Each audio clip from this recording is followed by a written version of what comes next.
Okay, Alex, a rundown on seeds and to advise everybody that we're now handling quinoa and chia. Yes, that's right. And what sort of factories are these things coming out of? Well, we've recently approved a Peruvian BRC approved quinoa factory, and they also produce flaked quinoa and powdered quinoa to very clean, high purity standards. All right, okay. Red quinoa and black quinoa is something that I'm going to make a bit of a push on this year. Right. And they also do organic quinoa. Okay, and what's the price history of these? I mean, it seems only like yesterday when the whole world had chia and quinoa to sell. It was over speculated, I think, as a crop,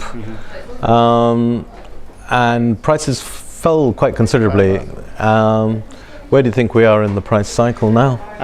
We think, well, one of the reasons why I'm going to make a bit of a push on it now is because we believe that we're probably at the bottom of the market with regards to both chia and quinoa. Basically, farmers are coming up to a point where they're going to have to decide what they're going to plant for the next season, and quinoa and chia's had a big fall in price. All right. They're going to be wanting to plant something else that's a bit more profitable. So we think the new crop's going to be shorter in quantity, and as a result, prices have stabilized. Right. Okay. So new product, maybe towards the bottom of its price cycle, so probably a good time to get stuck in. Please, if you do trade this stuff or consume it, then do give us a ring. If we think that you are one of the people who consumes it, then you might expect a ring from Alex. So onto the seeds then, and I guess pumpkin's the big one at the moment. Pumpkin is still coming down after a sort of shock jump in October. Both GWS and Shineskin are coming down. GWS, there's greater variation in prices in GWS compared to Shineskin. It's a much smaller product, isn't it? It's a much smaller crop, and there seem to be some quality issues around it this year. All right. Frozen kernels and pesticide and ochratoxin concerns. Okay. Generally, the trend for a stressed crop. Yeah. Generally, the trend for both is that they're coming down, and we might see a bit more of a decline. Right. In the next couple Okay. of months. We're still working our way down the price, I guess, but this is that time of year when people decide what they're going to grow, and it's a fairly big thing in these products, especially GWS. And we do know of several. We know of one very large farmer processor who is going to grow only 20% of what they did. What they were going to, yeah.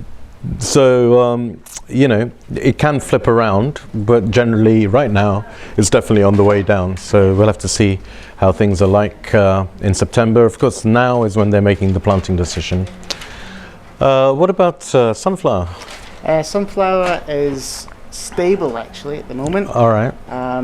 We trade mostly Bulgarian bakery grade and sell that. I buy that in euros and sell it in pounds. Okay. So it's up a bit, just because of the exchange rate. Right. But in euro terms, it's been quite stable. Right. However, we think that that's going to go up.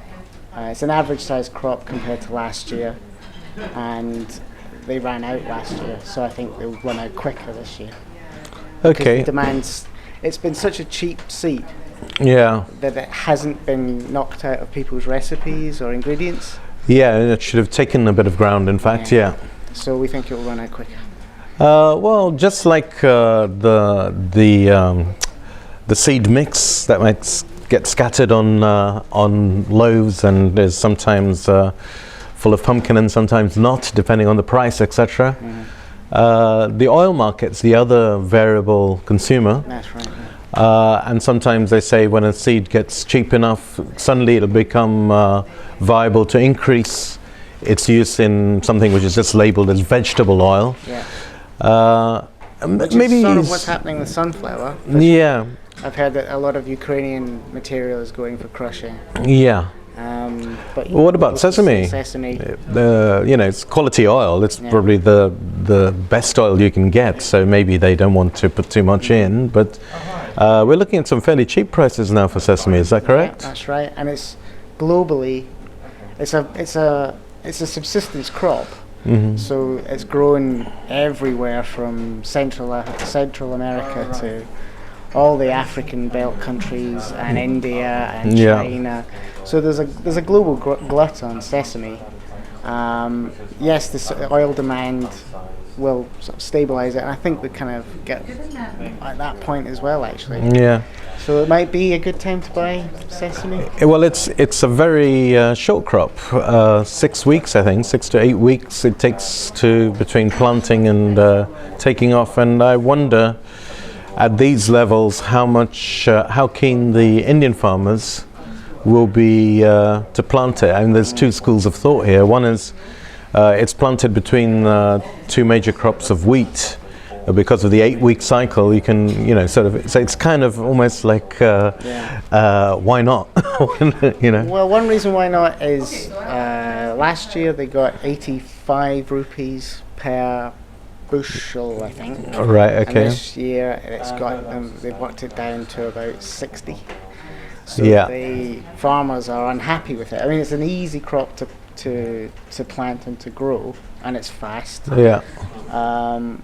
But if farmers have an opportunity to plant something else which is more strongly demanded, then Yeah. that might be a plus. Yeah.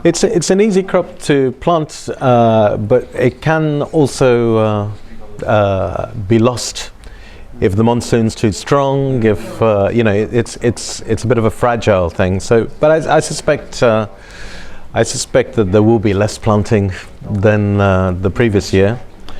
But then there might be plenty of stuff left over as well. Yeah. Okay, thanks very much.